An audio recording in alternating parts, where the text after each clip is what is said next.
Okay. Look, I want to start by saying, Yanko, I know that I wasn't at the after party for very long. I just want to get that on the record immediately. I also want to say I didn't get you the screw, so I imagine that you're still holding the microphone. And thirdly, I want to say at the moment my mind is like mud. I'm emo and hyperactive at the same time. I don't want to talk about why I'm emo, but just life things. But I just wanted to get all three out in that order so that the third could act as an excuse for the first two. So I hope I've satiated any needs and requirements here before the show starts. The first thing Yanko said to me when I got on this channel, he was like, "Do you know how many times I saw SPUNJ this weekend in Belgrade?" Yeah, I didn't hang out. I didn't hang out with anybody. I'm a bit emo at the moment. It's not even about hanging out. I literally only just saw you at the award because we were like across the aisle from each other. That was it. I didn't even Did you guys wave? Get to say hi. Did you at least make eye contact and give a wave? Yeah, we said hello. I made a couple of jokes. Some landed, some didn't. Sure. May have regarded someone's facial hair, maybe not. But yeah. Oh yeah, yeah. I remember that. Yeah, I remember the joke. Yeah. You liked our clapping, Yanko. Me and Alex were making sure we kept the clapping going for as long as possible. Yeah, because people you get up those stairs and there's still a little bit of a walk, but people already clap for a long time. So, it kind of dies down. Then it becomes a little bit awkward and Alex was trying his best. So when he was going out, I made damn sure that the applause kept going until he got to the mic. But yeah, I felt just powerful in some moments. I started claps. I thought at the very least I could, take you out for a nice meal in Serbia, something like that. Nothing too crazy. I didn't want to get you drunk or anything like that. But I get it. You had to make sure everything was running smoothly. Could have at least left the screw for me at reception or something. Yeah, I know. I realized that on departure, I was like, well, this is the funny thing is tomorrow I'm supposed to do counterpoints with Duncan and Maniac, and there's a video, there's a camera involved, so I'll just be holding fucking mic like a muppet for the duration of the show. Get some duct tape or something, Yanko. Jerry rig that shit. Yeah, I'll see. But with the fucking cable as well, that drops out. Yeah, I don't know. I might just go out and buy a new mic. Fuck it. Oh, I went to the biggest mall in Serbia, Jason, when I was there. How was we that? didn't have any time to do. It was I walked there, the thing that scared me the most is I had to cross this bridge, and the bridge had snow that was melted. So I guess it's kind of icy, right? And I'm wearing trainers. Bridge I didn't take any boots.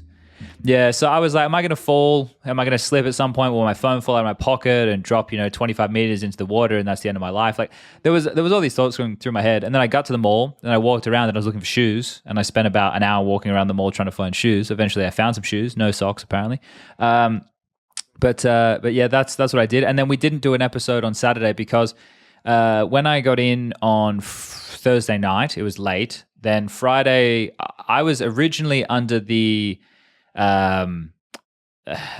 original plan was to do rehearsal at 2:00 in the afternoon, but as we know with esports events, these things normally are much later than anticipated. So that got pushed until 7 p.m.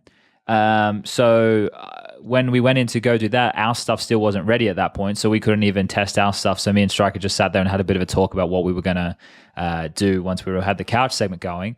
And then that meant the rehearsal got pushed to the next day at 12:30, which was probably roughly when we would have recorded an episode anyway. So then I was there from 12:30 until about 3, and then I quickly went back to the hotel, had a shower, and then everything started. And then for about 5 hours, I had to piss, but I couldn't go and take a leak because I either was inside watching, and I thought it would be bad of me to get up and go to the bathroom while these awards are going on, or I was on the couch doing all that shit. So I managed to hold my bladder for approximately 5 hours. It was pretty well done. What they need to do for next season is get those seat fillers that they have at the Oscars. If you need to get up to go take a piss, someone takes your seat, so there's no empty seats in shot. Well, Trace was taking other people's seats. He was sitting over near Yanko. That wasn't his designated seat. His seat was meant to be over near Mr. Henry G and Tom Newman. Yeah, there was a bit of a hole next to me. There was a bit of a hole next to me because that's where Kassad was supposed to be. But we'll get into Kassad a bit down the line. That's probably going to take 45 minutes. That's a massive hole where Kassad's supposed to be filling in. That's a huge hole. Yeah, man. It's getting bigger. Those steroids, But Alex and Henry and Trace's stuff, they hung around there an extra day. Did they go out for a meal with you? Oh, my God, man. Yeah, yeah, they did. And it was lovely. Okay. They loved the food. And, they're coming over, especially Henry, a little bit tired. from everything. But really glad he came good night out. of celebrations. Really glad he came out for the food. Really enjoyed the food. It was awesome. He leaves for the hotel, right? He was staying at a different hotel because by the time he tried to book the high, it was already full, whatever. And then the next day, I'm reading the little group that we have with the three of us, and Henry's in there, Alex is in there, Trey. So it's like Henry said, yeah, I just missed my flight completely. I'm like, how? You weren't like, what did you do? It's like, you don't want to know. So knowing a few of the usual suspects that were still around, I can imagine they took one more trip into town, because apparently 2 nights in a row is not enough for these degenerates. It's the third that really does it. So then it's like third time's the charm. And he had the worst thing is, what you fucked up, Chad, is like you went back on a Sunday and you had to have a layover. Like Henry stayed, so on Monday you have a direct flight from Belgrade to Malta, easy peasy. It's like 2 hours, 1 hour 45 minutes, right? So he went for that, then he misses that, so he had to rebook himself with a layover. So he had to go through that, and then on top of it all, the plane was delayed, so he missed his connection. So I think he's still in France at this time. I don't think he's still... He should be almost home or home now, I believe. All right. Because I was talking to him this morning. So he was in France, then he had to go to Amsterdam, and then he said he'd be home by like 2:40 or something. Actually, let me check my phone. Maybe he's messaged in the grid right now. No, but he did say about 2:40 would when he'd be landing. So all right, I imagine that he's home by now. But yeah, you're bang on. There was no direct. The thing was, I didn't even really check because it was like, I don't know, a month ago or whatever, where they reached out to book the stuff for us for Serbia. And I'm just like a yes man. They're like, oh, how's this? And I'm just like, yep. Or they're like, oh, here's this option or this option. One option was going through Istanbul. So I was like, nah, let's stay on this side of the fence, shall we? So then I looked at it, and it wouldn't have gotten me home until 1 a.m. on Monday morning. So then I changed the flight myself and had like a Swiss Airlines flight. And that one had a 50-minute layover. And I was like, man, there's no fucking way I'm making this flight in 50 minutes. And somehow the Swiss efficiency, it's much better than the German efficiency. I got there in no time. And I was home by 8 o'clock at night. So it was actually all worked out kind of reasonably. But it's crazy. It takes an hour and 50 minutes to go direct from Malta to Serbia. And the contrast of weather could not be any more different. Here it's like 19 degrees, maybe a little bit of drizzle, maybe slightly rainy.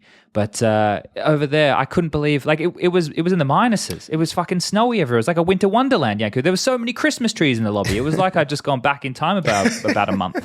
Yeah, well, our Christmas is 2 weeks later, so it's still closer for us. But yeah, I mean, I said to everyone, you would have heard this chat if we spent any time together during Belgrade. But it was just really that week that was that cold in the minus and everything. The week before it was 10 degrees, 12 degrees and stuff. Even today now, okay, it's 5 degrees, but it's sunny outside. It's going to get a little bit better in the next couple of days. So yeah, it was just a little bit unfortunate in terms of the weather, but I don't think that really ruined anyone's time. No, not at all. Like I said, I even went walking in the weather. So what is it with you? So it was you walked across the river in that weather to go to the mall. And then when I met Freya and Mike for food, they also went into town to walk over. Now that's like 30, 35 minutes, but in that cold and the wind, I'm like, why have you gone through that? I could even understand, because Freya and Mike, their walk is kind of, they see some of the stuff along the way, right? It's just going through like some, I don't know, industrial shit more or less. And those, it was nice to see what they were building. Those newer buildings, and like, oh, all right. You guys are having the World Fair or something in 2027. I learned from a taxi driver. Yeah.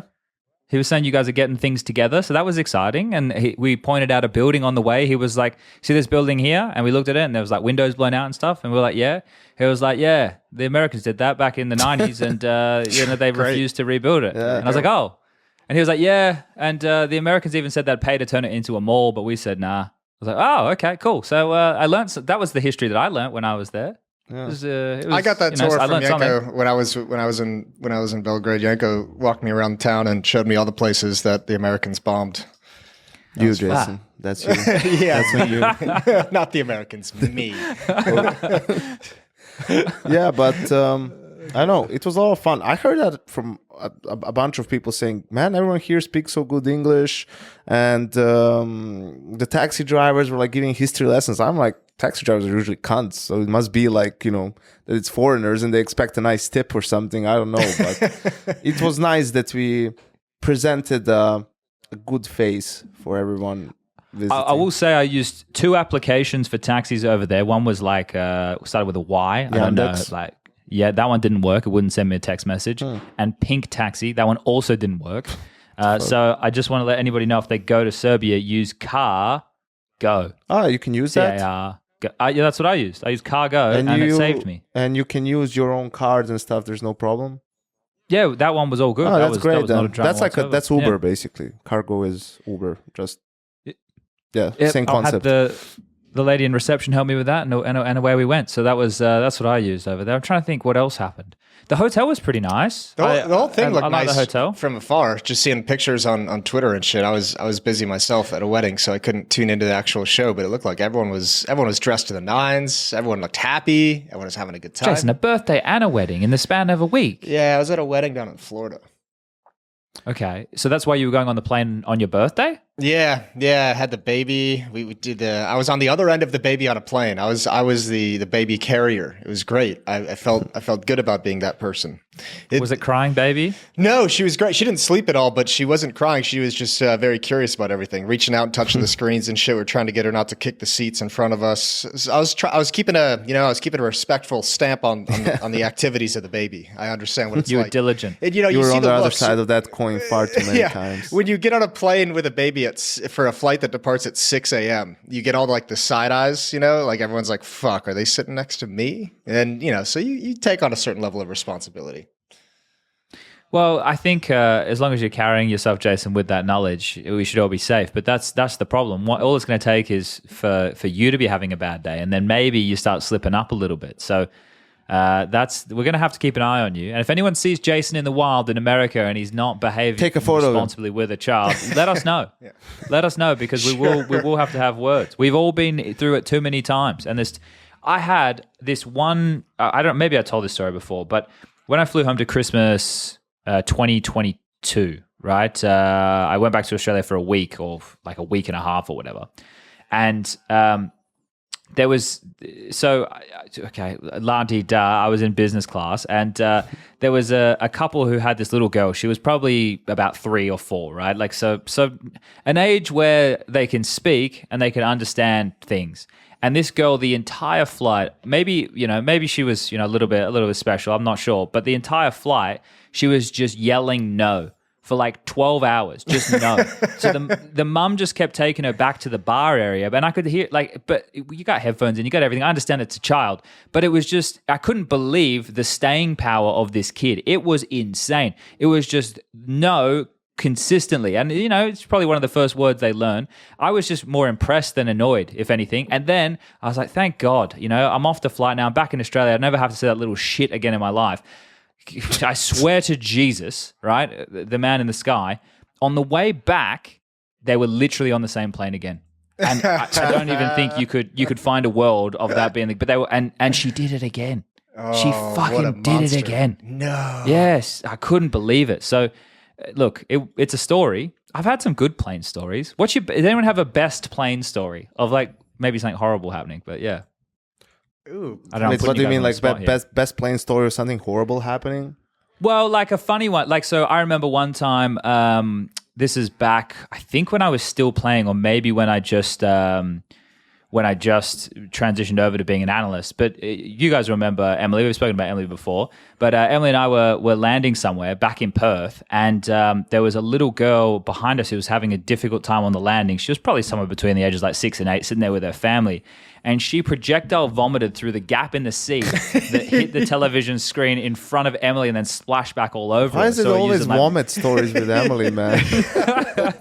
Yeah, so that was like a pretty miserable one. I had one when I was flying sometime to like an event in China, and this guy spilled like this entire sachet of soy sauce all over my jeans, and that was fucking miserable because I had to sit there smelling like soy sauce for the rest of the flight. Salty and I had to sit next to the guy who did it. So I was like, fuck, man. Yeah. Fucking cunt.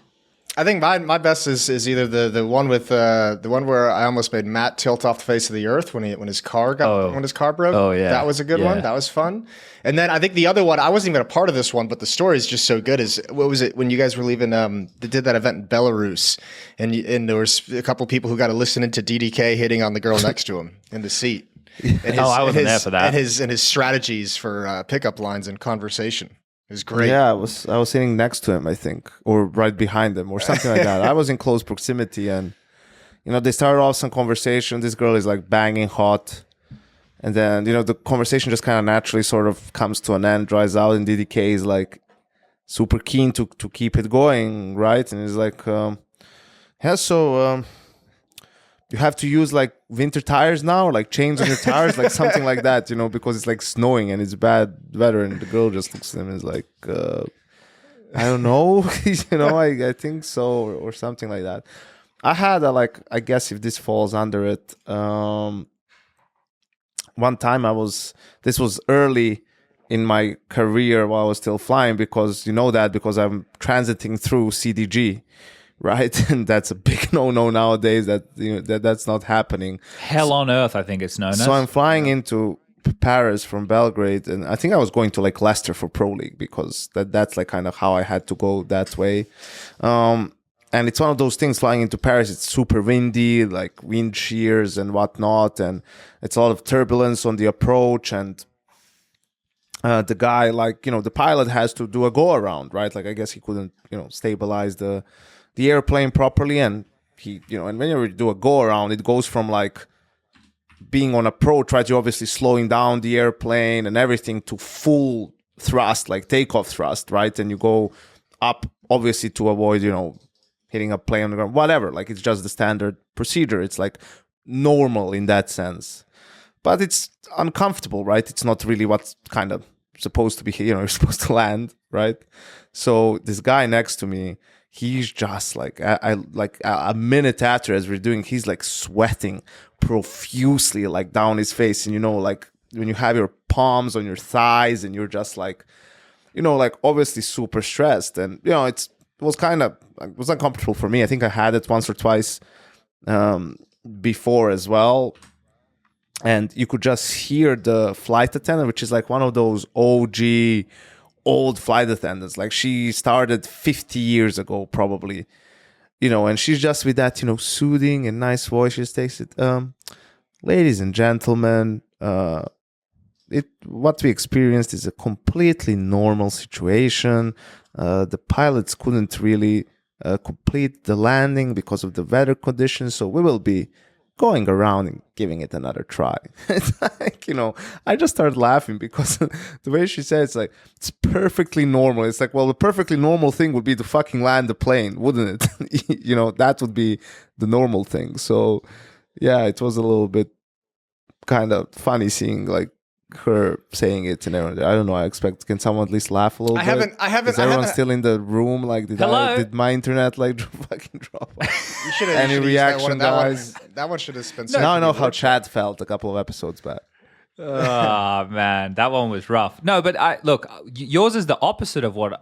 When it's bad and you see the flight attendants starting to arc up and they're like sitting down and putting the seatbelt on and shit, and they're starting to wince a little bit. That's when you're like, oh fuck, it's over.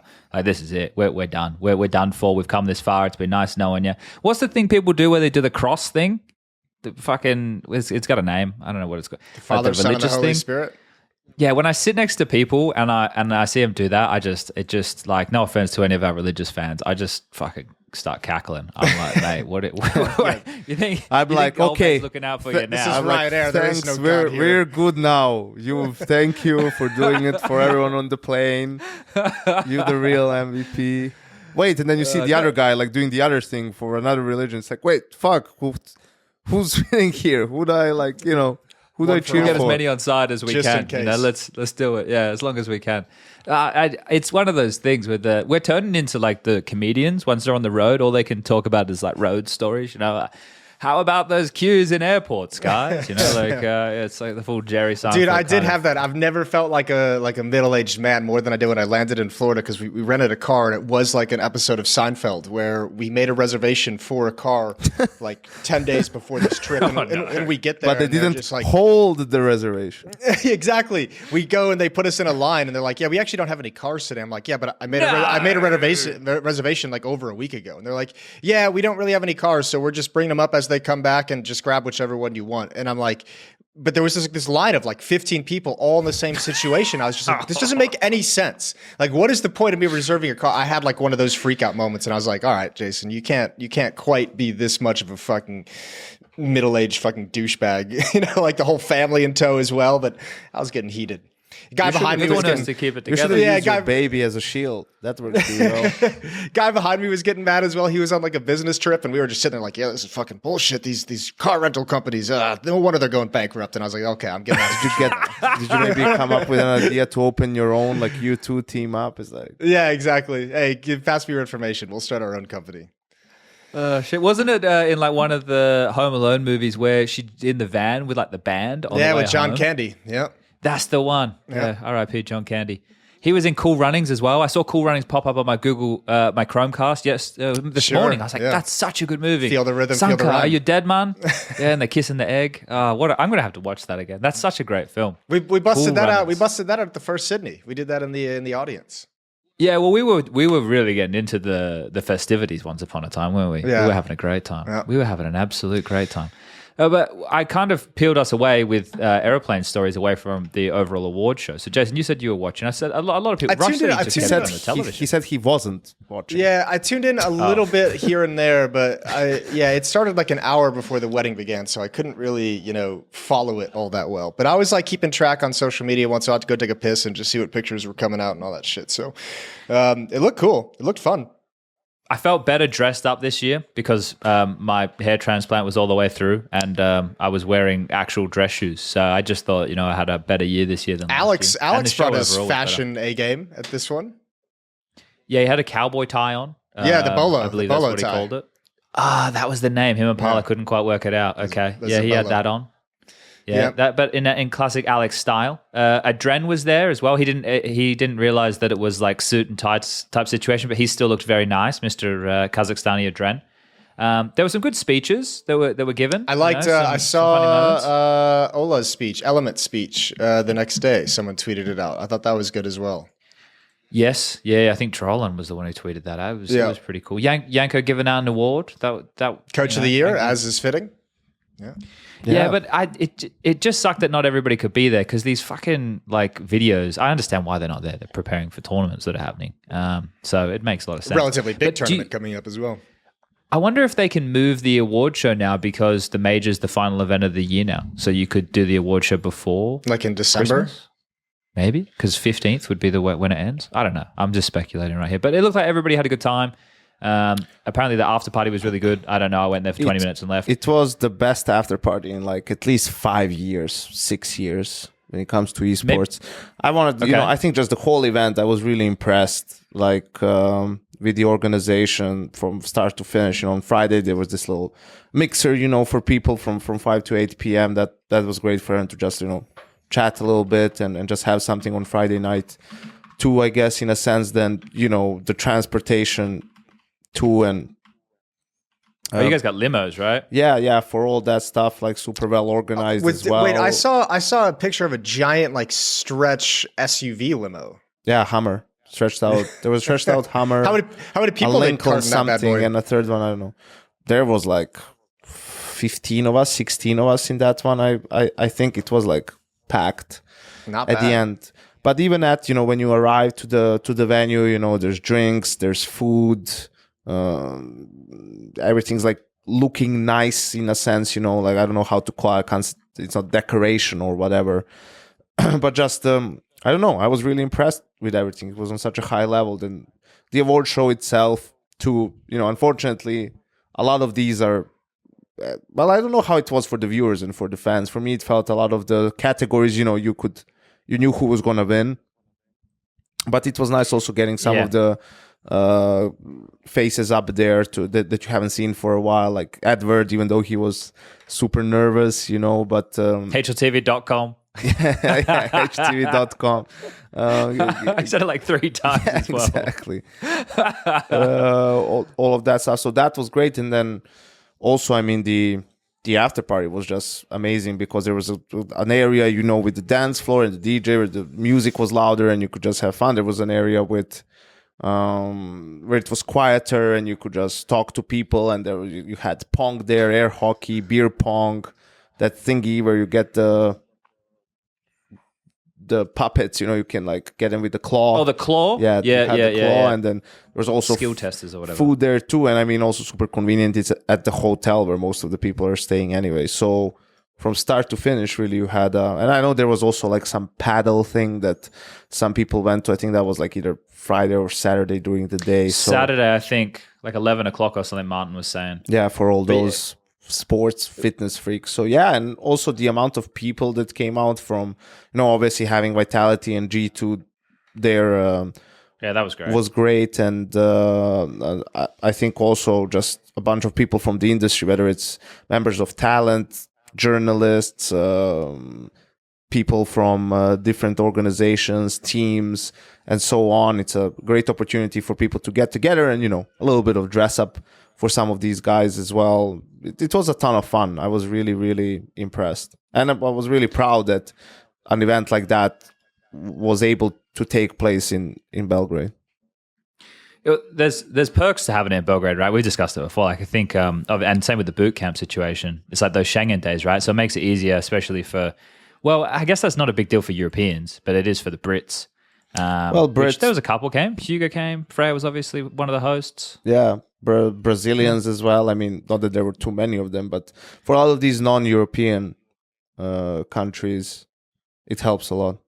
I think also, I saw what was funny? Like, so when we first got into the venue, when the award show started, on the side, like on the aisle on the side, you had like glasses and, still champagne. Oh, yeah. Right, so people, I saw they would go and have an extra drink, some people, and then you could just hear every now and then a glass fall down because you have nowhere to put the glass. You have to put it on the floor, but people forget they did that, or someone walking like breaks it down or whatever. So you had an intermission that was like, whatever, 20 minutes, 30 minutes. I don't know how long, wasn't too long.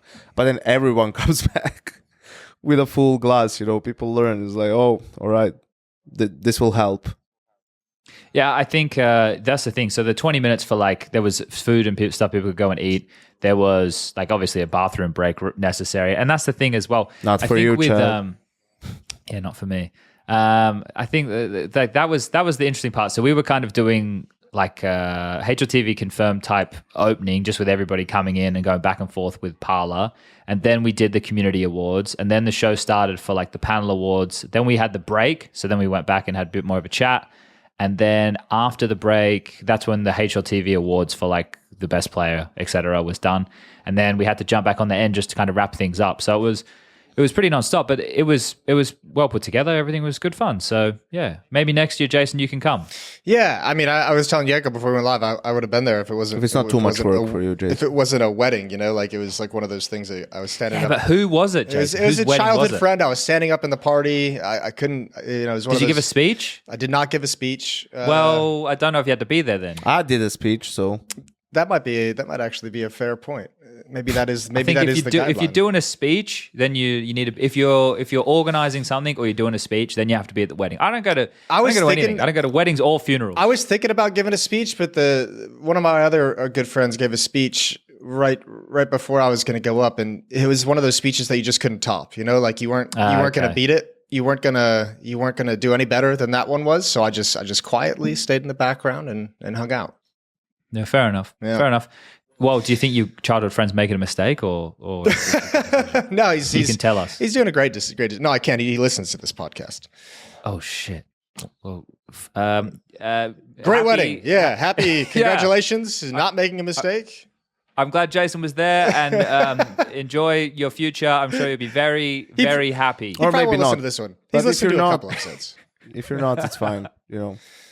just tell Jason. We all One make other mistakes. thing, though, now if we transition into more of a talking counter, one other thing we missed over the weekend that we all definitely missed was the North American Closed Qualifier. Didn't miss shit, I didn't Jason. miss shit, Jason. Liquid got fucking stomped out Energy's by M80. out. Yeah, and that's that. Boss and Rockets are in, major. as everyone expected. Two separate teams, Jason. Boss is one team, and Rocket is another team. Yeah, I know. Rocket laid the hurt down on energy. Yeah, that was. Yeah. I don't know. I don't know whether this is a shocking. Weren't you result. excited for? Wait, hold up. Weren't you excited for NRG, Jason? No. No, you were. No, he I wasn't. Yanko, he was whoa, excited. Whoa. Someone Let get the the record receipt. It had show in the OC, episodes. for which you said is the second coming of Kusta. Yeah, he really showed it this event, didn't he? Exactly. Well, that's your boy. No, shit. I was happy to see NRG as an org back in Counter-Strike, but I have maintained from the get-go that this team was not They going are to do dog shit. shit. That this team was not going to do anything. And boy, did they live up to the excitement. I don't know. Now look, I Yeah. put an asterisk here, right? Sure. So I'm just putting a pin just for a second. If any of our lovely listeners, especially Discord users, would like to do an audit on this and maybe go back, find the transcript of where Jason was talking about NRG in a previous episode and put that excerpt in the Discord, just so we could just maybe fact check this, maybe just return to it, and then we can have that discussion on next episode. Anyway, sorry, Jason. you were saying? Also make sure we check out the HLTV confirmed episode I did with Chad, where I also said that NRG was absolutely going to be useless. So yeah, I don't know where this slander is coming from. But look, if you thought for some reason that this NRG team was going to do something impressive, you have to be really, really fucking like scared of the fact that the two lowest performers in NRG, Breeze and OC, in that matchup against Rocket at the very least, like that Rocket team.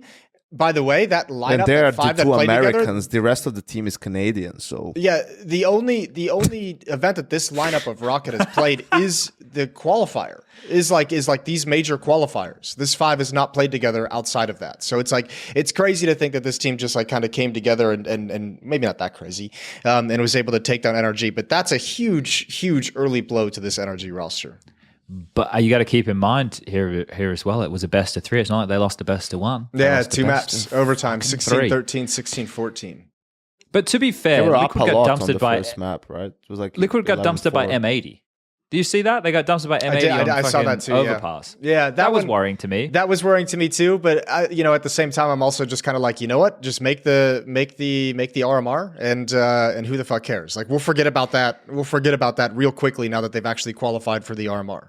Yeah, I And don't think it's a big deal. Like, new team, like for them, it's all about qualifying, right? Like, sure, you hate to lose it, especially in such a dominating fashion, but I haven't seen that particular game. It might just be one of those things where it's just, everything went right for M80, and they're not a shit team. They're a good team. They have an interesting roster, right? They've got that Rex kid. They've got Swisher, obviously. I'm a They Malps have fan. Slacks, I'm still the on that German, Malps train. Orpa, Manx, and Manx the Dane. Malps, yeah. Yeah, but we now just need to wait for the South American closed qualifiers to be done, and then we know everyone who's going to be playing in the Americas RMR, right? That's not too far away. That's They start. after it starts when? No, I was going to Mid-Feb? say Late Feb? tonight it's the Chengdu. No, the South America closed qualifier is also now at like end of January. Is that what you asked? No. The RMRs themselves, but yeah, the South American stuff has to be happening soon. The American RMR is the 1st of March. So that we just need all the South American teams to get qualified for that, right?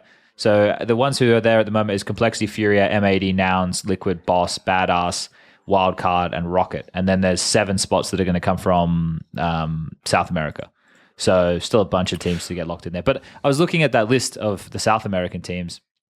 I don't know. It's the same situation, right? Like there's a couple that are like of note, and then there's a couple that are just going to be whatever. But that's the same thing with the Americas side of things. So it's all shaping up, though. I've liked the fact that there's so much Counter-Strike going on. I think there's a lot of people who are consuming the closed and open qualifiers with all the IPs that are available. There's obviously been some issues. We've been reading about the issues. I like how you're calling it the bleed rule, Yanko, for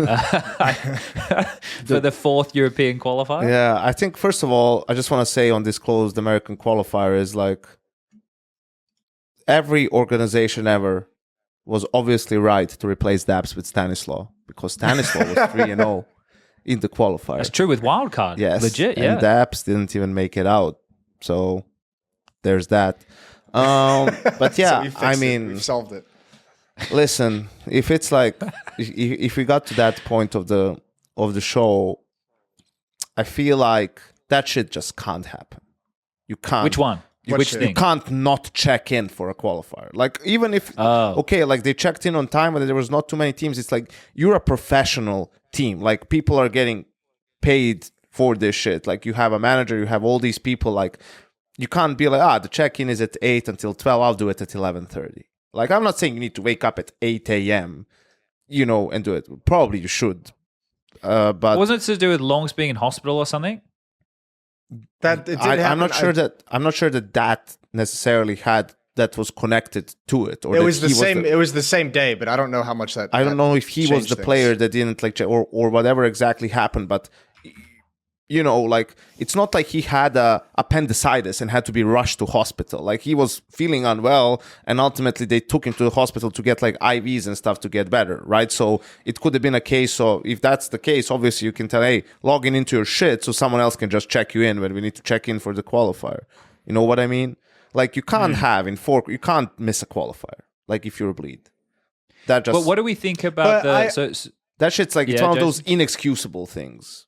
Yeah, it is. But I would also Unless they literally, like, he wasn't in a position to play and you couldn't have played it, but that wasn't the case. weren't they also caught off guard that there was like a cap on the number of teams because like the next qualifier had like way more teams than the third qualifier did. Well, that's the thing. That's right? the bleed rule.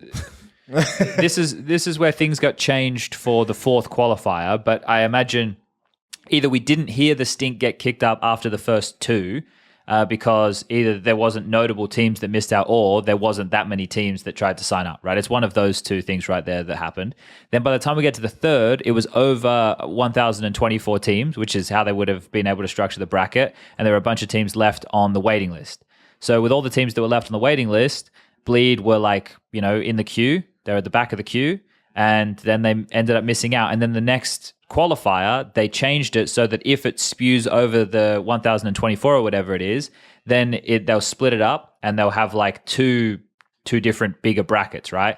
And that's essentially what's still happening today, because it would have been Sunday, Monday all over, but because it was more than that amount of teams, it's spewed on over, and now we even have matches tonight, right? Still to determine who's going to come through from that fourth qualifier. So, Well, I guess the question is, it probably never should have been capped, right? Yeah. That's what I think. and I mean, as an open qualifier, the entire point of it is that it is open, and that Everybody should be able And if to it play. is going to be capped, that should be well known in advance. Like, that should be announced. That should be like front and center in the fucking rule book. Exactly. That And everyone if you're a knows going into it. professional team that's getting paid and you have a manager whose job is to take care of that shit, it's his job to ask. Even if it's not public, you go and you ask, listen, is this capped? Is it not capped?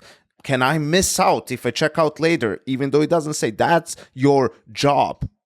That's my point about all of this. Like, Yeah, which is a fair, right? If he went thing and to bring up, asked, sure. if he went and asked, and they told him there's no cap, and then they get they're not allowed to play, then you can, obviously raise a shitstorm. But it's your job to go and ask. If it's some 5 kids, who want to qualify and they don't do that, that's not expected from them, like, to do that, and then they're getting like sort of fucked. But they have a person whose job description is to be on top of that shit.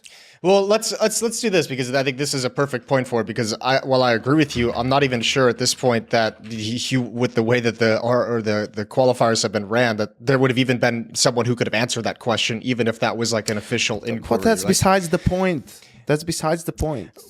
I mean, it is in this Because situation. we would have heard for Bleed if they have received wrong information or something like that. They're saying like, no one said anything. Did you ask? That's the problem. No one told you anything. Did you ask? I'm less concerned with that, especially at the when moment you're dealing with fucking challenger mode. Like, who the fuck is that anyway? Was going to be that's a whole different topic. So if anything, it's not like, that's not an excuse. Oh, it's a shit platform, and whatever. exactly because it's a shit platform. You're on top of everything. If I had to go to when I went to a tournament that's like a tournament organizer that's not like ESR or Blast or Starlight or like someone smaller, like I'm on top of every single thing. Like I'm telling my manager, hey, make sure, check everything. Do we have transportation from the airport to the hotel? Which is something that's like, a complete norm these days, right? But they could fuck it up. Like they could fuck up every single thing. Why? Because they're not as experienced, not as good maybe, or whatever. They don't have as big of a budget, whatever the reasons are. Like make sure we know, because as long as we know, we can prepare for it. If you don't fucking know, then shit like this can happen. See, when I look at these RMRs, my thought process has kind of been, and I knew there was going to be some shit because it's not a well-known entity, and these RMRs are like massive, or these qualifiers are massive, but like the way that these qualifiers have been done this time around, it should be so embarrassing. But it's like this every time, isn't it? Like, I'm not trying to just like excuse that and say that that's okay, but isn't there always some kind of fuckery? Like things don't run smoothly. There's an issue with an anti-cheat. Like people are complaining about this. Yeah, but people are always complaining about something. Yeah, but I mean, there has been blatant cheaters. There's been weird bugs being used that I've seen clips of, and it's like this is not an entity that is properly handled. Like this platform that we're using is not, and I don't even like necessarily blame the platform so much, because I don't think they can properly be asked to like organize something of this scale, but they should never be in the position where they are handling the RMR qualifiers for this event. This needs to be, this moving forward in CS2 should be organized to a much bigger degree. But what do you do then, right? Well, what are you suggesting here? I don't actually know, because the only solution I can think of in my head is Valve needs to have a bigger hand in it, and we just kind of know that that's not going to happen. Well, but this is the thing. Or you have to bite the fucking bullet and do it on Faceit. Like, yeah, I know ESL is like, EFG is a competitor to PGL, but if it's hurting the competitive integrity of the tournament, like we're at the point where, and the reason why it won't change, because it's not worth it for, now someone would say, listening to this, yeah, but why doesn't someone create a competitor to Faceit and if there's room, right, you could do all these qualifiers, because people will only play the fucking qualifiers on it. Like it would be a super long-term thing, and then it's not worth it. Like, yeah, you would have demand for the qualifiers to be on that platform. As soon as that ends, as soon as, fucking Permita finishes their qualifier on challenger mode, tomorrow they'll go back and play pugs on Faceit, because it is the superior platform, Yeah. So that's the issue at hand. But if the problem is, does someone think, if someone indeed believes there's room on the market for another platform like Faceit, well, then you need to do it fucking properly, don't you? Like, there's no point in you trying to be their competitor, then you get your opportunity and you fuck it all up. Like, it's ridiculous. Like, from the statement that they put out is like, what we are aware of is that the cheating problem is like unreal. Yeah, no fucking shit, Sherlock. Like, your main job, why people would come to your platform is because of the anti-cheat. That's the main reason why people play Faceit. Why people Faceit, Valve could have Faceit that's got sold for $500 million 2 years ago would have never existed as a company if Valve had proper anti-cheat and 128x servers. That's the only premise upon which Faceit exists, which later grew into even also... ESCA before that was the same thing as well. Yeah, and later on with FPL and other, then they expanded on it, did a good job at that and whatnot, So those are the things you need to have good servers. You need to have, but not to mention that people have issues with random reliable lags. Admins. Random lags on servers. No admins. They wait for 3 hours between fucking games. Like, when you play these qualifiers, man, you have to play 4 or 5 games, whatever. That's not necessarily the problem. The problem is, like, some 6 in a row. You pay 2 games, then you wait 3 hours. Your players got a little bit cold. You get into the server again. It's like, it's not normal. It's like really hard. There's no way that you can really sort of prepare for that. And it sucks because it's MR12 best of 1 online. And then on top of all that, you have to, you're not sure if the guys that you're playing against are cheating or not. Like, we've had brackets being run back, like a part of the bracket, being replayed because it took 3 rounds to figure out a team is cheating. It's like, what the fuck? I can tell you from like a coaching perspective or whatever, or a psychological perspective, like, you know, if you know that's the environment, like it's going to influence your players' mindset when you go into games, because you don't trust that the opponents are playing fair. Then your players might get more frustrated, even if the guys aren't cheating, right? It's just some no-namers who might be playing well, or you think they're suspicious because of that. And once that creeps into your head, then players start getting frustrated. They start tilting and shit. Like, that shouldn't be something you need to think about to begin with. Yeah. Look, there's a lot to unpack here, right? And I think that one of the keys for me is the fact that these verticals have had to be built. And I look at it as a positive because we have all these businesses that have been able to exist in the Counter-Strike ecosystem. But at the end of the day, it creates this ambiguity when we're having stuff like this online, where it's to qualify for the most prestigious tournament. And I don't even think it stipulates that an anti-cheat is necessary, right? Maybe I'm wrong. You have to go and check the Valve rulebooks or whatever. But like, that's the thing, because they have VAC. And I saw someone quote this the other day, or they replied to Flom, and they said, "Oh, like someone said this," but it was me who said this before. And when I've had discussions with Valve about like, "Oh yeah, we need better anti-cheat, or we need this, or we need that to do with the cheating thing," their response has been, "Yeah, well, we have VAC." Right? Like that's what they say. Like they believe that they have an anti-cheat. Now we all know, based off of the things that Yanko's just prefaced right there, that it's not good enough to make players feel secure. Right. And there's obviously cheaters and stuff in Premier, and there was cheaters before in matchmaking when you were playing for ranks and stuff. That's always existed in Counter-Strike. Always will. And that's why and that's the thing with online. That's why we can never really trust online, and we don't give it the same level of credence as we do to like a proper LAN event, right? But when you're dealing with these type of events and professional teams are playing in these qualifiers, then it starts to open a whole different can of worms. And that's not even talking about the best. Look, if we did best of threes for all this, it would take fucking years to get these qualifiers done, right? So I can understand why at certain stages of these tournaments we need to have the best of ones. But when there's issues with the anti-cheat and whatnot, that is a problem. But you've pointed out the crux of the issue here, Yanko. Why would anybody else build an anti-cheat in this space? Everyone is just going to use FACEIT. Before, it was North America used ESEA, Europe used FACEIT, and then Australia used, I think, mainly ESEA. I think in Asia they use that 5-play or whatever it is, 5E, whatever that thing is, right? So there's different strokes for different folks, but to have a competitor that is actually going to be something that a company could make money out of, it's few and far between that the use case is there, right? The use case is only there now because of the major being on. And I don't blame PGL for not wanting to give the money to EFG to use their system. Like, I can understand that from the business perspective, but it kind of leaves a bad taste also in people's mouths, I guess.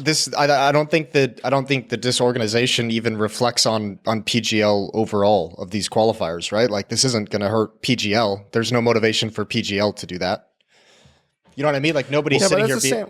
Yeah, but that's the same thing like saying the RMRs for the Paris major aren't Blast's fault. But they're the ones who hired these people. They outsourced them, yeah. I mean, you pick. I think it ultimately is their responsibility. I just don't think that ever gets there in the public complaints. Think it trickles down I don't way. think it actually reaches all the way to PGL. Everyone's just like, this challenger mode is some bogus shit.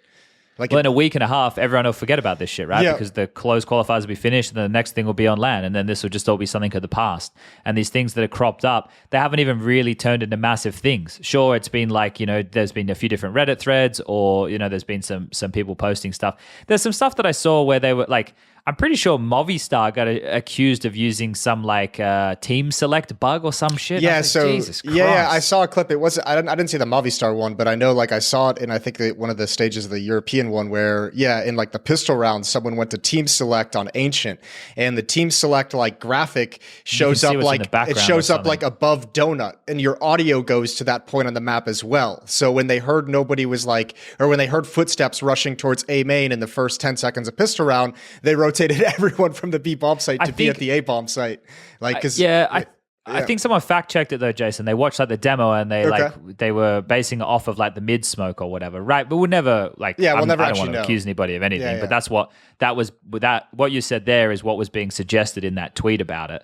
But that's more of this like this. But this is the point. Unless Valve is going to like, there's no fixing this stuff unless Valve is going to come out and say we are going to use Faceit. We'll pay the bill to use this for the RMRs, which they won't do.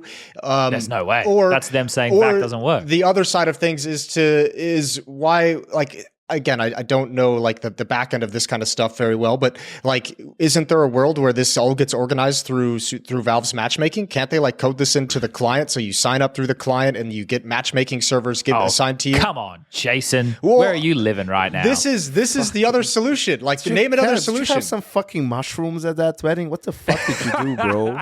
name another solution. What? Maybe 30 years from now. I'm just saying these are the solutions, Jason. No, it's not realistic because we know they're not going to put the effort in, but it is realistic in a practical sense. The solution is use a fucking competent platform or like a of which there is one, which is a direct competitor to most of the tournament organizers. So the solution now is use your tops. I don't give a fuck about 5 little kids who want to make the major and Valve's dream that there's going to be 5 high school kids who are going to go and win the major. It's not going to happen. It's going to be one of the 5 pro teams, but that's their dream. So if that's your fucking dream, then make sure they have a decent chance to qualify with no cheating in the open qualifiers with no cheating. If that's your main goal about this game and that's what you want to promote, then make TOs that you're going to give the major to. That should be your focus on it, shouldn't it? Everything else is just like any other tournament. It's like you have professional teams. Like we don't have 5 guys just showing up without like support outside of what Bad News Eagles. Is that like the one example that we had over the last couple of years? Yeah, I think so. That were orgless, but sustain themselves with sticker money, right? So that's the only example that you had of that. So if that's that's so important to you, then in the pitch or with you choosing who you're going to give the major to, put extra emphasis on that. Well, I think we've been thinking about this all wrong, right? We've been thinking about how can we limit like the cheating possibilities. Instead of that, why don't we just let everybody cheat? Oh, okay, here we go. Yeah, because if everybody's cheating, pounce on him. Pounce on him the way you pounce on me. Get him. Get in there. Yeah, he's obviously not Is he taking mushrooms at the... He's obviously not serious. Like, you were actually serious. That's the problem. Wait, I don't understand. Why is it such a crazy thing to say this should be organized with more of a hand from Valve? That shouldn't Jason, be... that's like me saying I want to win the lotto. That should not be as crazy of a statement as you guys are making it out to be. But it is. Why? Yeah, but it just is. Hooksy should also ban Vertigo as the 3rd map, but that doesn't happen. It should. Why do I know why these things don't happen, Jason? They just don't happen. They're not going to happen, despite knowing the consequences. Yeah, Jason, only because y'all have written it off. Only if everyone's written it off, then of course it's... Oh yes, the power of prayer, Jason. Back to that. If we all just pray really hard, get on our knees. Right? No, but the point of this is this. Well, maybe we have this. to. This whole qualification process has been such a mess and so disorganized, and it really like it shouldn't be like this at all moving forward. Like it can't be like this every single time a tournament organizer outside of EFG runs a major. But I think one of the problems is also like even Chad. I think Chad even said it. It's like it's kind of people have accepted it. Like as soon as you heard where it's going to be held, like you were expecting it to be a shit show. Why are we contending ourselves with shit shows? Not us, fuck us. We are nobodies in this equation. Why are the players agreeing to this? But it was even the time with some of the matches, right? Like they don't have CSPPA anymore, so it's like, how can they even object to this shit? You guys fucking crack me up. What? What do you mean, man? What do you want, Jason? Because like 4 episodes ago, we talked about the RMRs. It was announced that it was going to be in where was it? Mongolia. The Americas RMR. Monterrey, Mexico. Yeah, and I said it's going to be a shit show again. We have to understand there's going to be more issues, and y'all were fucking up in arms. We can't do anything about it. Y'all were fucking up in arms, and now 4 episodes later, you're like, no, we just have to accept it. We know what it's going to be. We know what's going to happen. I'm not saying you. I'm saying the opposite. Are you even listening to me? I'm like, why are the players accepting it? They shouldn't be accepting. They should say, we're not going to play on this shit. I don't want to have fucking lags as I'm playing. I don't want to have ping spikes. I don't want to have timeouts. People have been timing out in rounds, like 3-4 rounds in a row. Like, why would you ever just say, no, if there were a players union, they should make it like sort of a demand that it is on Faceit, not because Faceit is like, doesn't matter who owns it, like it's because it's the only one that could actually pull it off with minimal issues. Here's the thing. Here's the long and the short Or of this fucking whole build a player new one union and do it shit. on the new one. I don't care. The player union situation. You build Here it, is. Jason. You fucking code that shit. Wait. What is Code that shit for Valve, Jason. What is more likely, Valve stepping in and actually doing something to improve the qualifiers, or a players union getting all the players together to organize A players in some union. way? A players Now, this is the union. last time. Unfortunately, this is the last time I say players this. union. This is the last time I say this. The only time that there will ever be a functioning players union is if the players bite the bullet, sacrifice some of the money they earn, come together and make their own union. You cannot have something made by a third party where you don't contribute anything because you have absolutely no stake in it. If you want to be represented as a body, as a group, you need to actually have a solid front, a united front as that group. And until the players decide to do that, they will never be in a position where they have any bargaining power, because they will be beholden to the tournaments that they play in and the organizations that they're a part of that are ones that pay their bills. So until they do that, which hasn't happened to this point, and it's not going to happen when they just let people proxy it with the CSPPA type shit, then we will find ourselves in this scenario. And then if they don't give enough fucks to do it themselves, then why the fuck should we? And also, Chad, they need a fucking reality check. Instead of making a fucking CSPPA with the top 10 teams in the world or whatever sitting on that fucking council as if they're Littlefinger or some bullshit. Like, you need to, and asking for business class flights for everything in 7-star hotels. Maybe look at the shit that actually matters and stop being so fucking greedy. Your demand should be about like the things that you need to play the game properly and have like a basic level of, you know, so that you're not being fucked out of having decent accommodation and travel and all of that shit, but not asking for outrageous shit and wanting like a bigger piece of a pie that's still too small and where you already have the biggest fucking piece through your salaries, through your all other bullshit. So if it can work, but they need to have a reality check and understand what's important and what's not important, or just stop being fucking delusional. Stop being delusional. They could fund it themselves, and the way it could work, because not everybody gets paid the same, right, is if it was a percentage of their salary. So like if it was just everybody, it was just a percentage of their salary. Let's say it was, I'm going to throw a number out there, and I don't really know what would actually be feasible to make this a possibility, but let's say it was just 1% of everybody's salary who was involved, right? 1% of every single player that was opt in to be and have the representation of the player union. You have to give 1% of your salary every year to the players union, right? That would be the way to fund it. And then, everybody would be able to opt in and pay that fee. And if you're a player who only gets paid a really small salary, you can still be a part and be represented. You obviously just paying that percentage of whatever your salary would be, right? And then that would be one way that everybody could be a part of it. And then it wouldn't be this club at the top, which is just the top teams looking out for the top teams' interests. It would be something that is actually to represent all players on a semi to professional level who are earning money through CS and are happy to contribute and be part of that.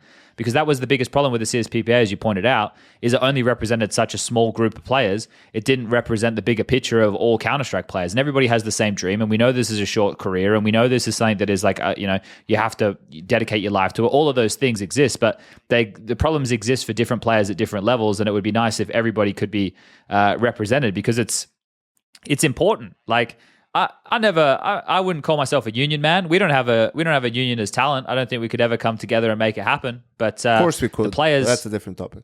For another day. It's been tried.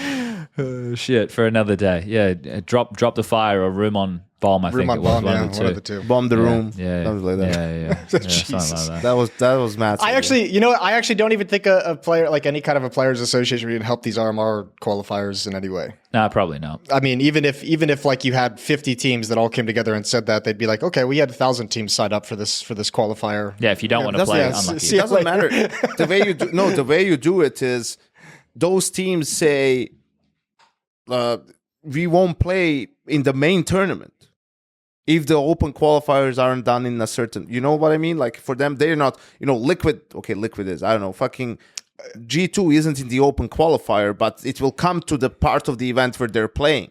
And that's which event they won't play.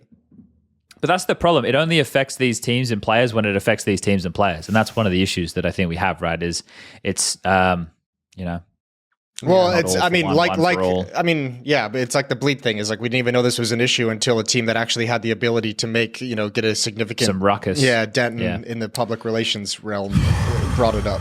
But they didn't qualify anyway. They played 3 qualifiers and they didn't make it. They lost to Enterprise on the last They little lost attempt. to shit teams Oh, every and single time. shout out to Hooksy as well. That had to be such a feel good tweet when he sent that out.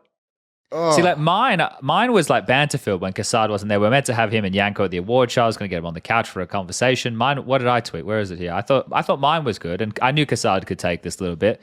He tweeted, due to obligations with my team, I missed the HLTV Awards Show, sadly. I was really looking forward to it, but we need to use all the time we have to prepare for the 4th qualifier and what's coming next.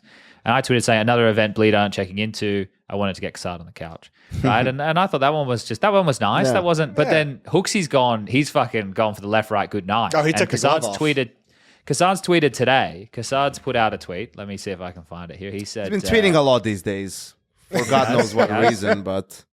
he said, the war continues, Mr. Nielsen. And Mr. Nielsen would be Hooksy. Hooksy's last name, Rasmus Nielsen. So the battle still rages on here. Yeah, he's not done yet. He's not done yet. So Hooksy, who is in the RMR, but I guess now that Kassad's not on a team, now that Kassad is on a team, he can't. The only way he can talk shit is with W's. So And that's going to be difficult, apparently. So an Extreme probably 2.0. won't be able to talk a lot of shit in Wait, in any near future, bro. I'll tell you that. If we zero in on it, since this is like a big talking point, like does this give you any like long-term concern does this change your view of the Bleed project? Is this like it's too early or it was very early, like it's not a huge deal, we're just going to They're move changing on? players as soon as the major is over. Like as soon I don't as even think I was in on this team at any point. Yeah. Okay. I mean, I think we even like touched on that, saying in case they don't qualify or don't make it like to the RMR or to the major, whatever, like they would be looking for upgrades. I feel like for sure. Probably in the opping department. Who could have guessed that? Well, Cirque was all right in some of the games I Oh, watched. come on, man. No. Did you watch the games? Like with intent? Or were you like, was it open on a pad and you're I like looking wouldn't- the I score wouldn't say- and you I see wouldn't his say with score? intent. Bro, he Yeah, doesn't that's have what I it. was done. He does not have it. Like, I was watching some of the games with intent and his decision making is exactly what you would think it was going to be for a player that's played for a couple of years with no focus and no like whatever. It was just there and like playing and going through the motions and then was back playing pugs with his friends, or even if it were maybe some FPL in there and whatnot. It's not like moves that will work in tier 2 Counter-Strike, maybe even in tier 3 Counter-Strike. It's just Gun to your head, though, Yanko. Yes. Gun to your head. You have to take Breeze or Cirque. Who are you taking? I'll kill myself. shit. Just pull the trigger track. But yeah, I would still take Breeze over Surely, him. I don't know. sir. I would take Breeze over him. I would take Breeze over him, bro, because I can fucking, I don't know, do what to him. I can't have my Opper be a liability. I can have No, a shit. Yanko, no. I played with Kassad my whole career. I can have a rifler who can't do anything.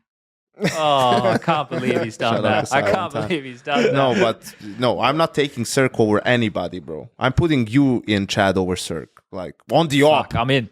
So I'm on the. Just let me scout. I want the movement speed, And I mate. Let me think just keep zooming it's around. interesting. I was thinking about this, right? Obviously, a big problem was the main problem for Bleed was they formed too late the lineup, Oh yeah, and it But was it was hard. And if a hard if it timeline. were at least some guys who played together, some of them on the team, you have 5 players who never played with each other, one with the other. You know, like 5 individuals in, and Kassad coming back to coach after a long time, but also the first time he has to be the GM too, which is also very much multiple jobs. very much different, and also changes a little bit because you're the one who did the negotiating with the players. Changes a little bit of that dynamic. Oh yeah, I didn't think about that. I That's know if interesting. maybe you were a little bit tough in negotiations, now you're coaching them, and they're unhappy, and you know why they're unhappy. That's also you, but a different part or side of you, so to speak, right? In a professional sense. So I think that made it really difficult, but still, they lost to some enterprise team this time. Another time it was some also team full of no-namers that they lost. And 2 out of the 3 qualifiers, they get eliminated on overpass. Why are you playing overpass with a new team with 5 new players? Just play fucking Mirage, Inferno, I don't know, fucking maybe Nuke, maybe not Nuke, probably Ancient, right? Some of the maps where it's a little bit, if they're team maps, it's a little bit easier to get protocols in, or maps like obviously Mirage, where it can be a lot to individual plays and some aggression and whatnot. Why are you playing overpass? Especially because the big problem on overpass in games compared to practice is that in practice, everyone is like pushing you and like challenging you, and that makes very hard for you to do your thing. But in official games, people play a little bit more passive, and then it's a little bit more easier maybe to do things, but when you play randoms, they're still going to do, unpredictable shit. And that's going to be really tough for you to deal with. So I don't know really why that was the decision they took. But I think ultimately it's kind of on Bleed because they wanted to get into CS too late. If this was all done like a month earlier. Yeah. And also, I don't know. I want to hear your guys' thoughts first before we move on. I get it. Next I think bit the of Kassad. The timeline's really important, right? Because I think it puts so much pressure, and obviously, like with Kassad being on the desk and with all the EG stuff that went down, and obviously the Hooksy stuff that went down, there's a spotlight on Kassad, and there's obviously a spotlight on some of those players. Like Longs, for example, is someone who we think is a bit of a prospect coming forward. Hampers having another opportunity to try an in-game lead. Obviously, the Cirque storyline. So you have all these things, and there's a lot of eyes on them, and it's an organization that we know has money entering the space. So there's so much pressure to perform on such a short timeline that it feels like it's destined to go wrong from the beginning, right? Like I don't think they would have made the major. I didn't have faith in that being the case whatsoever. But it's catastrophic to not go from the open to the closed at least, and get a chance to contend against bigger names because they're losing to teams that are considered somewhat nobodies, right? If they went to the closed and they're losing to Spirit or Cloud9 or something like that, it's like, okay, well, they're losing against names that we know. But because they're stuck in this washing machine of like tier 2, tier 3 online Counter-Strike in these qualifiers and best of ones, and you're talking about the map pool and stuff, I think like obviously that's for consideration, but it was always going to be this massive fucking battle. And when I was talking with this organization to try and make talking to this organization to try and make like an Australian team to get that together, when the timeline wouldn't work out and I couldn't get like players I wanted and stuff, it was like, no, well, I don't think that I could put a team that could perform together for you. So I was like, you shouldn't do this now. Like, you shouldn't spend the money. You shouldn't do this right now. And like you said, if Bleed wanted to get involved and they pushed for this, then you kind of have to make do with the best you can. And like there's not necessarily a huge amount of blockbuster signings that Kassad was able to pick up at the end of the day, which is disappointing for Kassad because I'm sure he had these big dreams and big hopes that he could push something together. But you saw from his tweets talking about agents making quite difficult or some players' demands and whatnot. So there's just so many factors that go into this, and the community loves a team to hate or some individuals to hate. That's just kind of people get off on it. That's the way it goes. And at the moment, Bleed's that name. Bleed is that team that is to be looked at in that fashion. So, it's a shame, but I don't know. It is what it is in my mind. Yeah, I think that nails it pretty much. I'm struck by, I mean, you guys talk about like the pressure put on a team, and because I feel like Kassad's like found like a middle ground between how Henry did things with how transparent and public he was with salaries, and I think Kassad's finding like a middle ground in that transparency, and I think even that on the back end, and also because Kassad as desk talent was a little bit of like a polarizing figure too, like I think we're seeing a lot that this is adding a lot of pressure when your GM is kind of this open and this kind of public and this outspoken. I think it's a very tough way to ride and run a team, to be honest. Like, I like the transparency, but I can only imagine how much more pressure it puts on players when... If it was a winning team doing it, right? Let's say it was Vitality who did it and they're coming out and doing it and they're winning. Then that's like they're already in the pole position. They're already considered a great team. But I think two situations, you look at the Cloud9 scenario with Henry, it's a team put together from nothing, right? And the same scenario here with Bleed. And they don't have a foundation. So like you're at the bottom, but you can always go deeper down that hole. And, it's a weird situation too, because like it's almost in some sense, I don't know if saying it's a good thing is the right way to phrase it, but like it is giving attention to an org that probably wouldn't have a whole lot of people talking about it otherwise, right? Like it is kind of giving the org and the team publicity that you like to have, because you want people to care and be invested, whether it's your team winning or losing. You want that engagement from the fans, but man, it's obviously not giving positive. It's not influencing this team positively in any way at the moment. Yeah, but I just think there's so many factors that go into it before we even get to just the PR and whatnot. So yeah, I don't know. Like I don't have a lot to comment on as far as their game, like style or anything like that. I don't have anything to say in that regard. I just think now what comes next. Well, it feels like what comes next is they're going to play in this China qualifier, right? And then other than that, I guess it's just online events. Maybe because the name value that we were just discussing, maybe that would get them some invites to certain online tournaments, maybe. You'd hope too that this was kind of like factored into this. Like, as you guys have mentioned, if you're putting together a team like probably a little bit too close to the qualifiers, you have to have like in the back of your head, we might not actually qualify. And then is this a lineup that we have enough pieces to where we can move forward around a core? Like, I think obviously with the team looking at it now, Hampus, Cypher, and probably Launx are three players that you kind of want to see if you can. Cypher struggled a bit. Yeah, but like, you kind of brought him on for potential. The skill is there. The talent is there. Other areas in which he has to improve. But in my mind, that'd be the three players that you're like, that's what we want to build around moving forward. Mm. Yeah, I don't know. I think it's hard.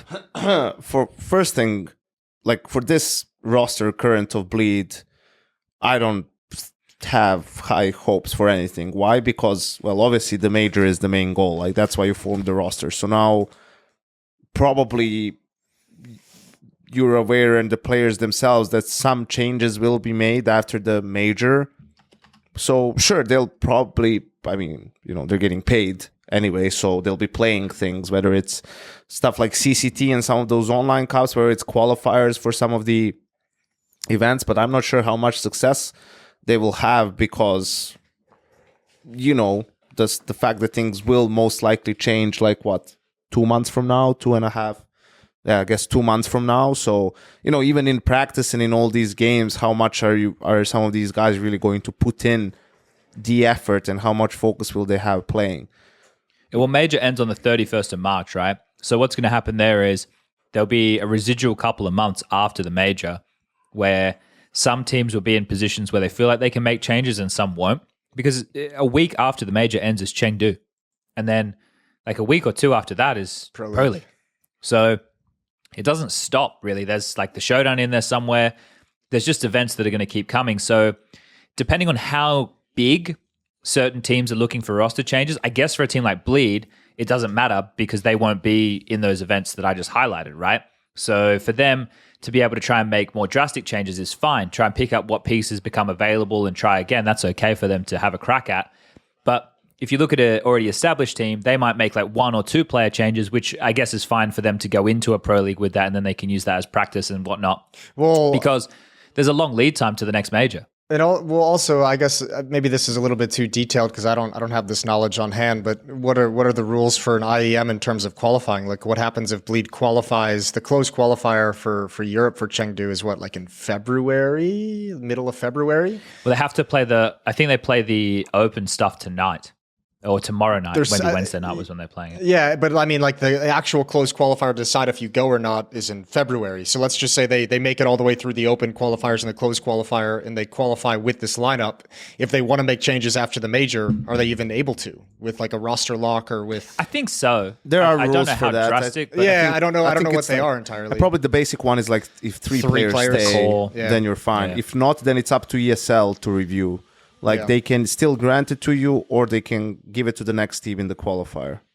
Yeah, but I mean, that's going to go for a lot of names, though. I think Fnatic, NIP. Yeah, I mean the post major time frame of roster changes is always crazy. So I imagine it's going to be very, very similar again after. After but I have to say, man, I don't like what Kassad is doing, like on Twitter. The PR side of things? with the tweets. Yeah, because it's like, I can understand that maybe he feels from how outspoken he was on the desk that now he needs to do some of these things to sort of, I don't know what. And the first on this like schedule, the bootcamp schedule tweet that he did today, the top reply is KRL, the French streamer, who's saying, no one cares, you failed qualification. Not a big deal with the time you have, move on. Which, to be honest, is probably how I feel about it. Like, you know, who cares, bro, what your schedule? Like, spirit of transparency. What transparency? Like, you're trying to tell us, like, you practiced for this? Like, it's not like for the lack of trying that you did this. Like, yeah, who the fuck wouldn't be practicing for this or trying? You know? We'd hope everybody would have a schedule. Yeah, like, exactly. Something like this, right? And ultimately, I also agree with him. The only thing that matters is fucking results.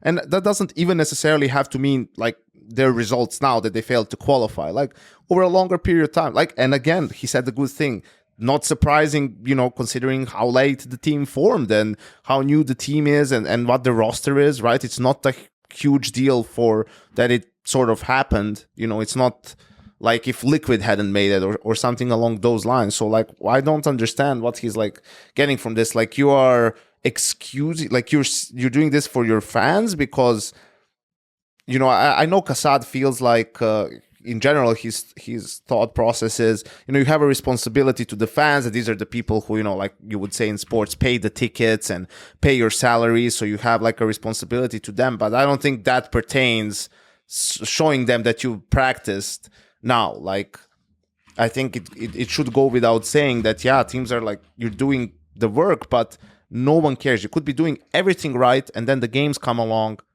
and you qualify. Like, I don't think, for example, that EG wasn't practicing hard throughout the last, like, however years it was, they didn't. Sure, I know for a fact, yeah. we know for a fact they were doing boot camps in Europe, extensive boot camps, this and that. They tried a lot of things when it comes to that, but they just couldn't win games.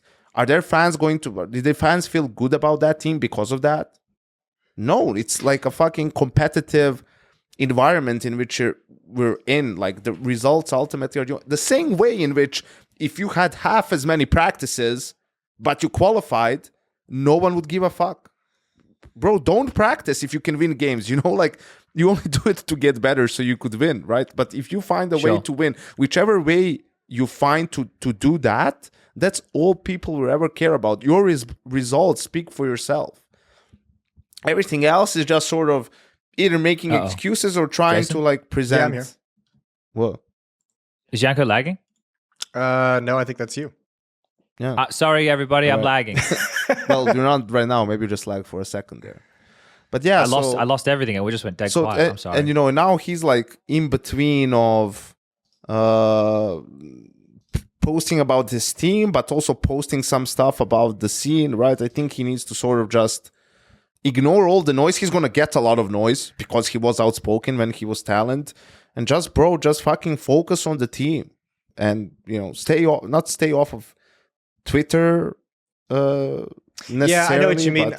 I wonder if this is just going a little bit too far, because he was like the guy on like the talent team and during content lunch stumping about how to properly run a team, and he's trying to show how much work and organization. I know, takes. but I'm not justifying it. I understand, Jason, but I'm picking on you today. I don't give a fuck. I'm the bully now. You're back in elementary school, you know, and we're making you eat the dirt again. Or whatever. Don't eat the dirt, Jason. It's not good for you. Try not to. I was talking about licking it. I can't remember. Never mind. But the thing is, it's like, so what? He's gonna do all this shit, and then when they haven't won anything, let's say 9 months from now, 6 months from now, and everything's gone to shit, like, oh, he will have that as well. We were doing everything right. Right? Is that what's supposed to happen? Yeah, I don't know. I would assume he's not using it as an excuse. I think he's actually just doing it from a place of trying to show what it is, what the job is on the back end to a community that really kind of underrates and underestimates how much that GMs and coaches do for teams. But I think you're hitting the nail on the head in the way that it's just proving to be more of a distraction at the moment than anything. I can understand you doing that when you're not on a team, right? Like, sure, let's like say, saving it for like, giving that information out. his tenure finishes and whatever, and then he says, okay, this is our document. Then he tweets the document and says, this is how our schedule used to look like when we practice, and you're giving insights to fans. Graham's given out some stuff, right? But his is more from like, this is so many days we're away from home. That travel thread he did was crazy. But he's the general manager of the team. He's not the coach of the team, right? So Kassad doing both, like, and I'll tell you, I can see what you're saying. And they had a solid end of the year. I could give my fucking right arm, okay, that Graham's team would never have missed check-in.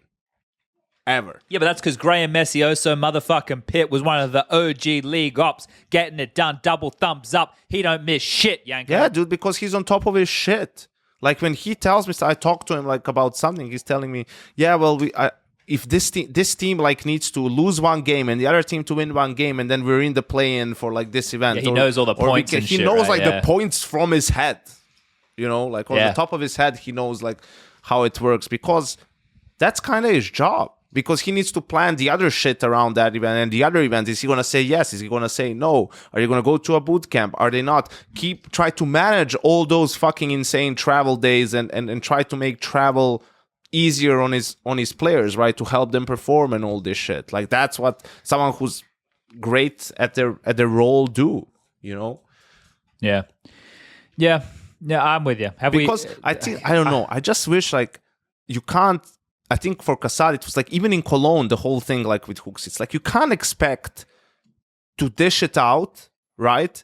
And then for it not to happen to you, like when you're in that position. If you're going to put yourself out there, you have to deal with it. I think he's dealing with it the wrong way, to be honest. I think the best thing to do would just to be like, people are going to write you that shit. Just hunker down, try to make the team, which I think he's still doing, but just, focus on the team and trying to make some results. If you have results, what will anyone be able to say?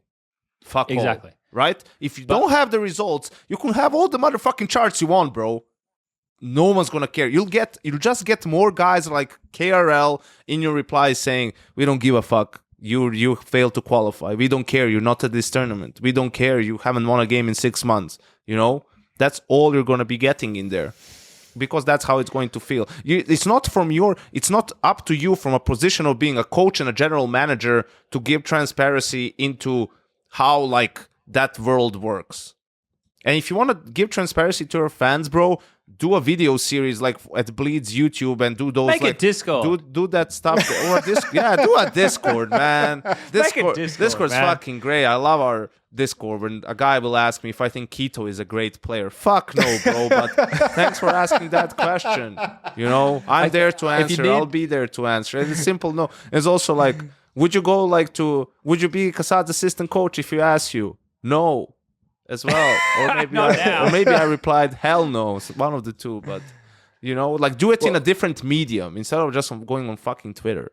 Sure. We got two things from this though. So one, we look forward to seeing Kassad's official reply to Yanko on Twitter, and Jason's second mouth are full with dirt. Well, the second was going to be, and if Kassad, you need help setting up a Discord, Jason knows how to do it. So perfect. We can cover. That was a fun experience. I'd love to go through that again.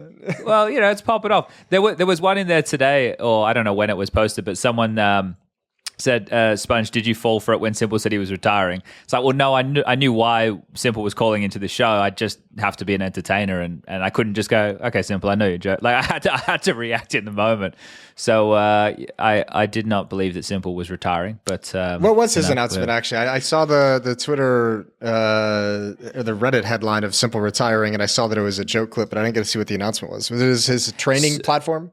Yeah, that's the one. That's the one. So the thing that he's working on, it's said April 2024. So he just came on and said, look, he's been working on this thing to educate Counter-Strike players. We don't really know any more information other than the advert or the little sizzle reel that played. Which is ironic because I think Simple's like the one player over the years that we've all been like, if you would like to improve at the game of Counter-Strike, don't do what Simple is doing. He breaks all the rules. Yeah. He's got a level of skill that lets him do things that you probably shouldn't do as the average player. And here he is. I wonder how, like, because obviously the way that Simple looks at the game is not like anybody else. So I'm really curious to see like the way that he presents the way he does look at the His game. Because I mindset, think that'd be like a super unique thing to be able to hear from the guy, because we get the chance to speak to him at all the events and stuff, and when we talk to him and he's talking about things, it's like, oh shit, like that's how he looks at this, or that's what he thinks here and stuff. So it'd be interesting to see, especially if he's trying to educate like a broader audience on the way that he's going to go about doing that. So that was the little teaser that he came on the award show for, which was, it was cool to talk to him. He was dressed up, Jason. He had a shirt on, looking ironed? good. I believe it was a black shirt, so it's very easy to hide the creases on a black shirt. So good for him. Smart play. Yeah, he came on and mentioned that, so that was one thing. Someone else asked, did you have any nicknames back when you were playing professionally, like Twist being called the Magician, for example? I don't think I had any nicknames. Probably not nice ones. Maybe in Australia people would have called me some choice words. I think nicknames were really a thing back then when... No, but especially not like from like the casting game, right? The way that we. I do remember someone brought this up a couple of days ago on Discord. It was similar topic, and then, for example, for Monacy being the baby god, and I said I hate that. That's more. The Flash is much better. An idiot. You're right. Yes, I said that, and then one guy said I actually hate those. I hate those names for them because they already have a nickname. His nickname is Monacy. Yeah, wow. It's a nickname squared that you're doing. I get that. I do, but I think for some of them, like it's cool. For some of them, because for Monacy, it fits. He likes Naruto, and there's a character that he told me that he likes very much, and he goes by the Yellow Flash. And Monacy's very fast with the AWP, so the Flash. That's a cool nickname. Flash, I like Flash. I agree. Like the Flash is great. The game and like Zywoo's, yeah. The game. I don't like the Chosen one. I think the game. You don't is like better. that one? I like the game better because he was like born on the day of the release of the game, right? So that's kind of Well, it's the ones that actually like feel like they have a tie-in to the game itself, where it's like Twist the Magician, like some of his magical plays where he makes something out of nothing. Well, his last name's Van Dolken. Yeah, his name is Van fucking Dolken, bro. The Clutch Minister for Zippix as well is like Yeah, that's a good one. That would made a lot of sense at the time too. So I mean, like it when people use Architect with Rain and have no idea. I know. And they still do it. Every time I hear it, I'm just like, if you all only knew. Yeah, that's always a fun. Maybe one day we can talk about that. Rain will have to be well retired by that point, but maybe one day we can talk about that one. No, but there are some good ones. There are some that are not so good. I liked the way that Scrawny had when Config and Blame were both on Astralis. It was like Config the Berserker and Blame F was the Boulder, which I thought was pretty good. Like, and it was good alliteration that you could get away with there. I thought they were nice names to have for the two of them, especially with. I think Berserker is great for play style. Berserker is great for Config as well. Oh yeah, well yeah, for multifaceted. That's true. But yeah, I don't think the nickname game was as strong once upon a time, and I think having those monikers are kind of, well, they can be important, and they can also say a lot about a player depending on who it represents and whatnot. And there's definitely been some good ones over the years. So I get why some people don't like it because they do already have a nickname. I remember when I first came to the analyst side of things, I was like, no, I want to drop SPUNJ. I just want to go by Chad. And I was like, well, and then people were like, well, that's a fucking stupid idea because everyone knows you're a SPUNJ. And I was like, yeah, fair fucking enough, stupid Chad. I remember saying that multiple times when you first came. Yeah, so I could have just been Chad. But you're just YNK, which is just essentially Yanko. So exactly. Yours is good. Yeah. You could have been CHD. Yeah, it could have been. Or just added the A in there. That would have been fine too. It could have all worked out. How many Chads are there going around? There's not that many. No, it's not a popular name. No, well, it's a very American name, isn't it? Yeah, yes it is. And it used to be like back when I was a kid, like the way that they used it in shows and stuff was like guys who were named Chad would normally like a douchebag, like it was a bit of a dick, right? Now there's the Giga Chad and it's all changed. Now it's getting used from a completely different context. So yeah. And there was the Charlie's Angels. The Chad was great. That was all right. That wasn't too bad. That was people would joke about that. That's about as far as my name really went. Sure. Yeah. Do we have any other Counter-Strike stuff we wanted to talk about? The spring groups are revealed. That's still not for a while. Well, or just the teams that actually did make it to these. So I had a list of that up the other day. Hold up, I made a tweet of it. Let me link it for you guys in somewhere. Where can I link it? Discord chat. Yeah. In the VIP chat or whatever? No, go to just hover over a recording and there's a little open chat speech bubble. Next to the little human with the plus sign and next to the settings gear. Yeah. Bang. There we go. Nice. So in that tweet, what do I have here? I have the teams who are already in which group. And then if you scroll down, you'll see the teams who got through the Qualifier 1, Qualifier 2, and Qualifier 3. So Qualifier 1 was X Thunderflash, which has like the one and only in demo. There's Polish lads, Fnatic, Koi, aka Movistar, and Entropic, which is like Tizian's team, with people will probably know Milky and Marix. Qualifier 2 was Heroic. They beat Sinners. Bleed in the game to qualify. That was Bleed's. That's when First they were loss. closest. That's right, to the doing best it. of 3. Yeah.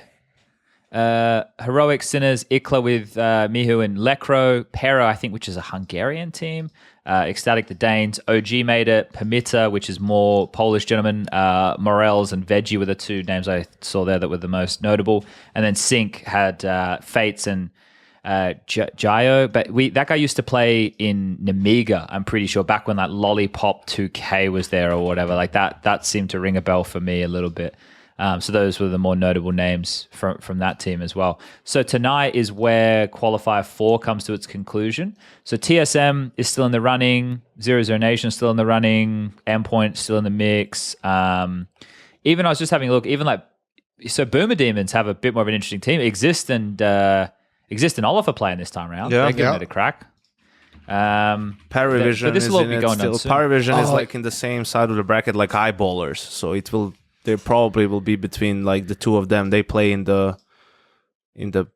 Wait, how many teams go from this one from each bracket? 4, only 4. Only 4. All right. Oh, no, from each bracket here, because this is broken up, right? So only Yes. 4 teams in total will go. So 2 from bracket A, 2 from bracket B. I think at wouldn't some point the they brackets like converge? overlap. I just don't, I don't know exactly at what point because they have to, I think, either for seeding purposes or for qualification what a fucking purposes. shit show, bro. Yeah, it's just there's so many teams. I need a fucking PhD in physics to like figure You out. should be the loving this. bracket. You boys love your brackets and your formats. This is like heaven. But this one's wild though, Jason. Come on, man. Like, come on, man. I hope Paravision make it because I think it's like one of the more interesting rosters that's up there. Who else has got a little bit of sauce on their name? Like, yeah, I think Is Alliance TSM is still in it. or are they out? Yeah, they're in TSM's still in it. From your list, I'm like looking at the stuff. So because there's on the website there's bracket Secret? A and bracket B. Are they still in it? I don't know if they're still in it. Secret That's Bait. Annika's team. Endpoint is I out, don't right? think. I think now Endpoint's still in. Okay. So Godsent and Bleed are out. And others are probably still in. How is out? Yeah. Sprout lost today, right? Or last night. Sprout are out. When did those Yeah. matches start? I think 6 p.m. Okay, so That like an should hour be and a it. half. Namiga's still in. Yeah. Yeah, an hour and a half. So yeah, and that'll all conclude at some point tonight. And then like a day off, and then after that, I'm pretty sure the IEM China qualifier starts. So, and that's also online. So it's just like there's so much Counter-Strike to start the year, and then Monday next week is when the Blast groups begin, and there's some really interesting matches there. But we can talk about that closer to Blast announced the matchups Groups and today. groups Yeah, I today. was looking at that earlier. I should have looked at the format though, so I didn't read what the actual format is going to be. 4 teams per group. Are they GSL brackets? And then there's Best of 3 double elimination group stage to kick things up. Group winners go to the So spring what, top final. 2 go through? Or just Runners the up. top 1? Group winners secure a spring final spot. So I guess it'd be 4, 1 from each group, and then the runners up. This battle out this for the actually remaining has some spots. stakes then. Yeah. This is and the third place decider actually. Well, it's not the third place decider; it's the second place decider. No, it's actually also has some stakes. Yeah, it's excited to see that there can actually be some excitement in this. There's stakes format. because if in the initial group you don't come second, you're completely eliminated. Thank God. And then if you do come second in the group, you play in another single elimination bracket to decide the last 2 spots. That's actually fucking sick. So hopefully OG, Gamer Legion, NIP, and I don't know. I don't want to. I want to say we're big, supposed to but be I'll talking probably about this say in a later heroic. date. Yeah, let's Yeah, save it. okay. Save it. Hold up. Sorry. I'm Yeah, getting yeah. excited to see those teams get eliminated. Why am I like this? You are I'm emo. sorry. You already said at the start of the show. You're Yeah. forgiven. I did preface this within the first 30 seconds of the show. So You're emo. Jason has a child, and I'm talking about Kassad. It explains everyone's mood perfectly. What else happened in the Counter-Strike world? We were all off this weekend. Semphis posted that that bug where he had a player warping from lockers to yard, and they can't see the guy crossing. I was like, what the fuck? And someone else built upon it. That's the type of bugs we need fixed. It even works with like M4s and rifles, so they don't know if it's like the glass that changes things or the scope from the op. Like it could be any number of things. Did you see that, Yanko? What? I'll link it. The Semphis? Yeah, I saw it. Yeah. That's the type of shit that like needs to be fixed and now. But we haven't had any updates. So I wonder if there's only one day between the end of the closed qualifier, the end of the open qualifier and the start of the closed qualifier. So I don't even know if they get an update out. Like, fuck. And then the Monacy bug that he found, whereas if you're on yellow on Vertigo and you scope through the floor, like through the wall, you can see fucking over towards middle and B. We were looking at it today when I was playing some pugs. It's like, what the fuck? Who was it that found the bug where you can self-boost onto the rafters on Nuke from top Monacy is, oh, no, that was Rez. Yeah. Monacy found one where you can get, like, on top of hut from, like, hut door. Yeah. Yeah, it's like... Yeah, these things need to get fixed ASAP. Yeah, but this is the thing, like, the rules will say, like, that stuff's, like, kind of pixel walks and whatnot, right? Like, so you feel like it should be covered, but fuck me, like...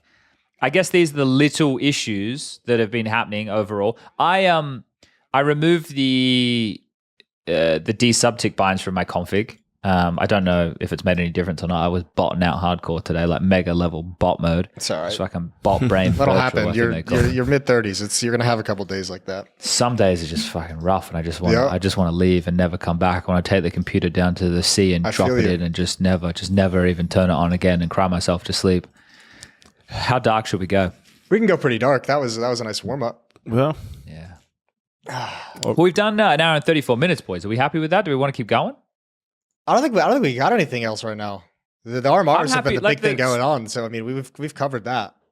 And we spoke about Kassad for about 45 minutes. Yeah, we gave Kassad a good chunk of time. His PR strategy is working. Chad, you won another award. Congratulations. Yeah, that wasn't fucking awkward at all, was it? Jesus fucking Christ. I haven't watched any of the stream, actually. I was just there experiencing it. Why was it awkward? Living in the moment. Because we're doing the community awards, Jason, on the couch, which is essentially the fan voted awards, right? Okay, yeah. And it's me and Prof on the couch doing the awards. So we do the first one, it's the event award, and Blast wins, and Frederick and Adam come up, and Andrew, not Adam, and my apologies. Andrew comes up, and we're having a conversation, and Andrew makes a joke about their trophy immediately, and we do that one, and then, okay, next one, we move on.